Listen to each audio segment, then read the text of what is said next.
Það svolítið, hversu stór var þessi sigur og bara hversu nálægt þið Íslandsmeistaratitlinn?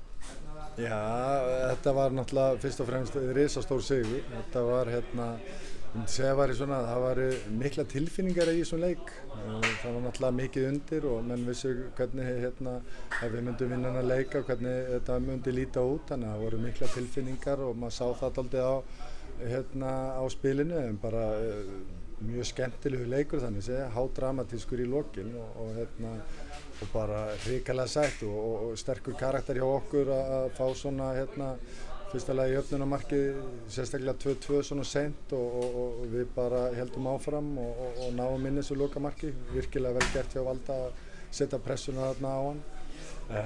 Síðan bara, þú veist, já, við erum vissulega komin nær því, við erum í góðri stöðu en það eru samt sem áður 9 stig í pottinum og við erum í 7 stiga forskot, þannig að þetta er ekki komið og við þurfum bara að ná okkur fljótt niður á jörðina og tökum síðan FH fyrir í næsta leik. Þannig að við þurfum að vera með að halda áfram fókusinn á það. En bara geggjaður leikur og ég verða enn og aftur að gefa shout-out til stuðningsmanninn okkar sem að koma 45 mínútum fyrir leik, eru að hvetja okkur áfram í upphituninni og síðan voru stórkostlegir meðan leikurinn stóð á. Þannig að við gerum þetta saman, Víkingssamfélagið. Við erum með okkar 12 mann í stúkunni sem eru búin að vera hrikalega öflugir fyrir okkur. Þannig að og bara virkilega sáttum með það. Hvernig voru svona tilfinningarnar hjá þér bara persónulega þessar síðustu 10 mínútur? Þetta var heldur betur rúss í banni. Já, þetta er náttúrulega, maður er komin alveg upp á tærnar og púlsinn er mjög hár og vissulega svekkjandi að fá þetta mark en þannig svona er bara, þú veist, meðan leikurinn er ennþá í gangi þá er alltaf von og við héldum í vonina og það skilaði sér í lokin. Þannig að já, púlsinn var mjög hár í leiknum og undir lokin og bara sem betur fer og vel gert hjá okkur að ná að klára það. Eins og þú segir, þið getið tryggt ykkur titilinn gegn FH á heimavelli í næstu umferð, bara þið væntanlega ætlið ykkur að gera það? Já, algjörlega. Við förum í þessa leiki og ætlum að vinna og við skuldum stuðningsmönnum okkar að taka á móti titlinum heima eftir árið í fyrra. Þannig að það var mjög sætt að ná sigri á móti FH og vinna Íslandsmeistaratitilinn. Ég veit ekki hvort við fáum bikarinn en alltaf að vinna Íslandsmeistaratitilinn fyrir fram að stuðningsmönnum okkar. Þeir eiga svo sannarlega skilja.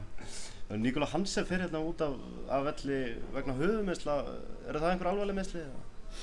Nei, hann var nú hann var ekki tekinn út af höfuðmeiðslum. Hann var bara búinn að klára sig eins og sannur stríðsmaður. Hann hljóp hefði voru byrjaði að henda löngum mörgum mönnum fram í lokin og Valdi og Nico voru að taka á sig mikla skítavinnu og setja pressu á efsta mannin. Þannig að þeir gáfu bara allt í þetta og Nico eins og hann gerir alltaf, gefur allt í verkefnið og fá bara ferska lappir inn á og Matti gerir hrikalega vel þegar hann kom inn á.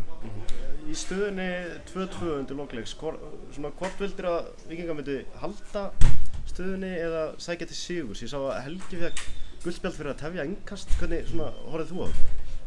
Það er engin skilaboð sem ég kem inn á að við erum að tefja neitt þannig. Ég held að gulaspjaldið sem Helgi var þegar hann fann bara ekki lausan mann og púlsinn er líka mjög hátt uppi hjá dómarum á þessu mómenti. Þannig að hann ákveður að gefa honum guldspjald en já, bara nú glemdi ég spurninginu. Hvað var spurninginu? Hvort vildir þú sækja það? Já, hvort vildir sækja, já.